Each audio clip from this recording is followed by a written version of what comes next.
Hiver 2003, au cœur du Morvan, sur le lac de Chaumson. Là, on s'est rapproché du bord.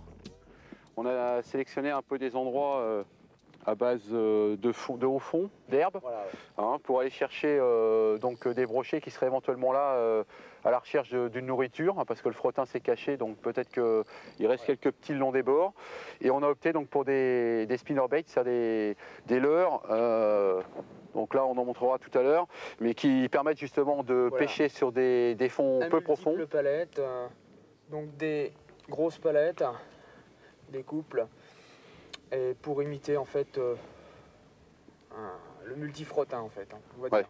Okay. Donc pour pêcher dans les fonds peu profonds et surtout avec des hameçons anti-herbe, liés aux jupes et autres, qui nous permettent de pouvoir passer un peu sur tous les fonds possibles. Voilà, ouais, on peut changer de jupe comme on veut, en fonction de la couleur de l'eau, en fonction de multiples acteurs, à savoir, bon, aujourd'hui on va opter pour des fluos, donc on pêche dans très peu d'eau, la luminosité est juste suffisante pour pêcher avec des fluorescents. Bon, aujourd'hui je pense que on peut pêcher avec des couleurs vives et non plus des couleurs naturelles, ce qui déclenchera en fait les touches des poissons plus réactifs.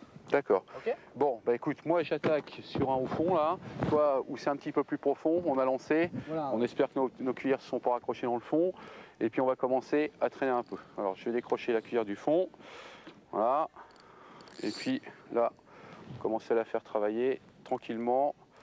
Oh, j'ai quelque chose, je me suis raccroché un peu. Oh. Mais les poissons ici, putain. Tu l'as? Ouais, moi j'ai quelque chose là après. Alors je vais y aller doucement parce qu'il y a des arbres, alors je voudrais pas que le poisson se prenne dans les arbres. Oui, moi j'ai le problème de...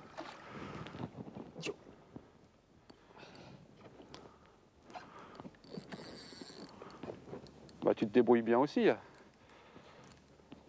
Ah oui, non mais le problème, on est conscient qu'il y a beaucoup de brochets sur cet herbier. Il y a un massif important. Alors là tu vois, oh là là. Moi je vais le travailler canne haute parce que tu vas regarder, il est dans les... Fais gaffe aux herbiers parce que je vois qu'il y a des herbiers, on pêche dans. Il est dedans et puis il y a des bois noyés aussi. Hein. Alors, oui. C'est bon, le mien semble venir. Il fait un peu ce qu'il veut là dans les herbiers, mais bon. Il vient le mien. Pompe-le bien, hein. Surtout n'hésite pas parce que... Ouais, non mais là je le maintiens et je le travaille canne haute en plus là. À être nerveux sur la surface. Hein. Ça y est, il arrive. Amuse-le pas, hein, surtout. Non, je le tiens, mais tu vois, je le travaille volontairement canne haute. Alors. Je vais essayer de le prendre à la main là. C'est bon? Oui, c'est bon. Good. Bon, moi je commence à voir apparaître le mien, mais c'est pareil. Surtout n'hésite pas à relancer. Voilà, regarde. Ah, il est plus joli. Hein. Ok. On va utiliser la pince là. Allez, viens par ici. C'est un poisson qui a beaucoup de dents, fais attention, prends-le bien derrière. On va le prendre derrière là.